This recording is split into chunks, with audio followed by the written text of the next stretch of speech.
kabashing, bali ito na yung date entry namin sa Baguio. So, ang una nga namin pinuntahan itong Camp Chanhae. Ito nga sa Camp Chanhae, merong mga nakalibing. Pero hindi mga tao yung mga nakalibing dito. Kundi, ito yung mga nilibing na mga negatibong experiences daw nila. So, kung meron ka mga utang, so, pwede mo na ilibing dito. Kareng. Dito nga ito sa right part ay madaming kabayo. At pag inakyat mo ito, na hagdan na ito pataas, ay lusot mo dito sa may fountain paggabi, yung katapat ng The Mansion.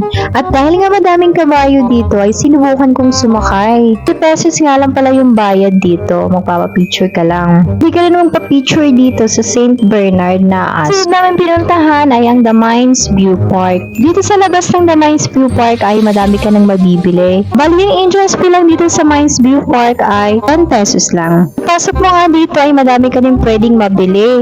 May mga nagtitinda dito ng mga pagkain, mga damit, at meron din mga halaman ng binebenta at iba't ibang mga bulaklak. Bali pag nilakad mo ito hanggang dulo, ito yung makikita mo, yung view. At maraming tao dito nagpapapicture. Ang ginawa namin, nagsuot na lang kami ng pang-igurot. 50 pesos nga lang pala dito yung charge nila pag nagsuot ka nito. Tapos nga dito ay nagutom na kami. Naganap kayo ng makakainan, dito na lang kami kumain sa labas ng The Mines View. Pumili din ako ng mais na panghimagas. Pagkatapos nga namin dito ay pumunta na kami ng The White House. Bali ito na pala yung White House ngayon. Hindi na siya masyado nakakatakot dahil ginawa na itong restaurant. Pagkatapos dito, sunod namin pinuntahan ay yung The Bamboo Sanctuary.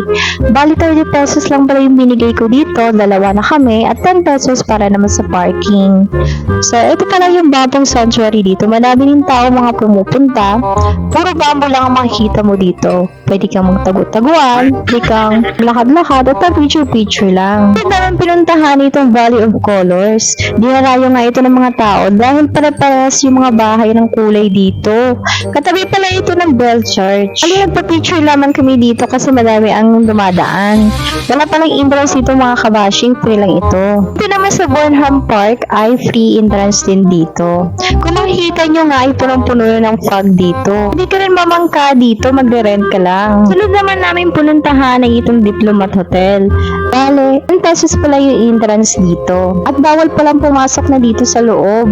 So bali dito ka lang sa labas, mag-picture-picture at pwede mo lang siyang libutin. At pangatlong araw nga namin bago kami umuwi, puntahan ulit namin itong Camp Chanhae.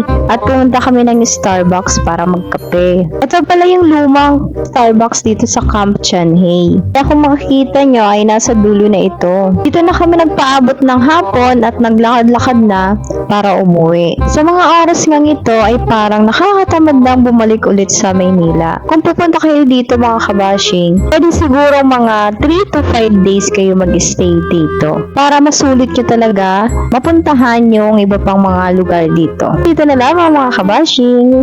At sa inyong panunood. Hanggang sa muling travel vlog.